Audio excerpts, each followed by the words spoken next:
Engines were finding life difficult. Workmen were mending the viaduct on the main line.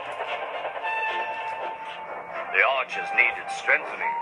Sir Topham Hatt did not want to close the railway while the work was done, and so repairs took a long time.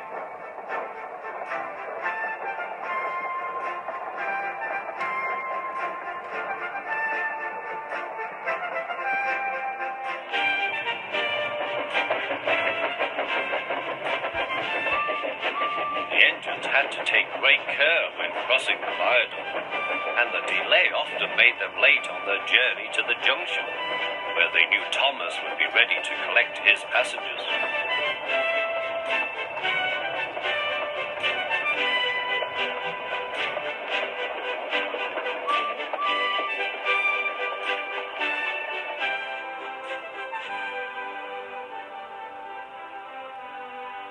Thomas grew crosser and crosser.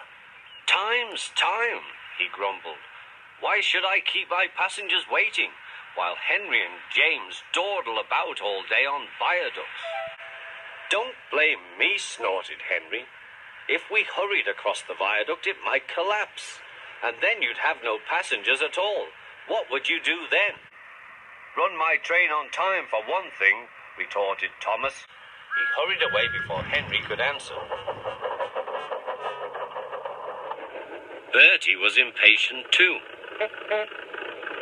He was timed to arrive just after Thomas. His passengers found that instead of going straight from the bus to their train, they were kept waiting till Thomas arrived.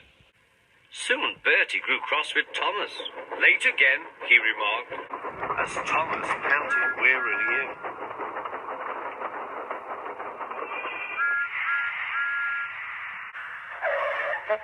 "We may be friends, but I thought you could go fast, Thomas." "It's time we had another race. I reckon I could beat you now." Thomas let off steam loudly. "Rubbish," he hissed fiercely. "It's those mainline engines. They dither about on the viaduct and then blame Sir Topham Hatt's workmen. It's just an excuse for laziness, if you ask me."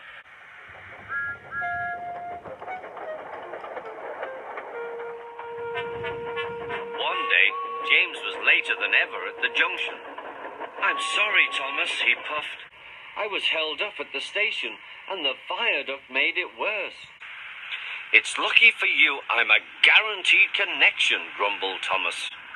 Before James could answer, he puffed importantly away. Come along," he panted to the coaches.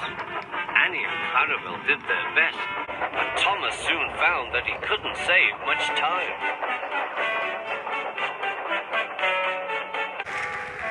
Suddenly, Thomas saw Bertie ahead. His radiator was steaming. "What's the matter?" asked Thomas. "You should be at the station by now. You're late." "I feel dreadful," moaned Bertie. "All upset inside, and driver says he can't make me better." "Thank goodness you're late too. Can you take my passengers, please? They'll never get home otherwise." "Of course," agreed Thomas. He now felt sorry for Bertie and promised to get help at the next station. Thomas set off again. Already he felt much more cheerful, and Bertie's passengers, travelling in Annie and Clarabelle, all reached home safely. When Bertie was better, he came to thank Thomas. "I'm sorry I teased you about being late," he said. "That's all right," said Thomas. "I'm glad I could help. There are times when being late isn't such a bad thing after all." With a last cheerful greeting, the two friends went back to work.